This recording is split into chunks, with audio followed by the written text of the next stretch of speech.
Deyirəm, yaxşı ki Allahın ata-anası, əmisi, dayısı, xalası yoxdur. Yaxşı ki Allahın doğması yadı, nə qohum qonşusu, nə bir arvadı, nə də ki bir doğma balası yoxdur. Allah əbədidir, insan 5 günlük.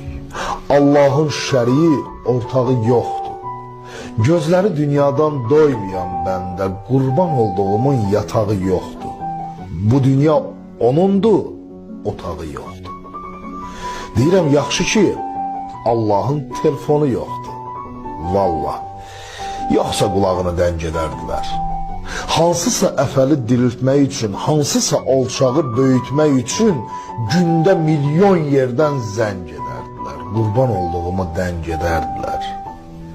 Yaxşı ki Azrail rüşvət götürmür. Haqsızlıq aşardı, daşardı yoxsa. Hansısa harınlar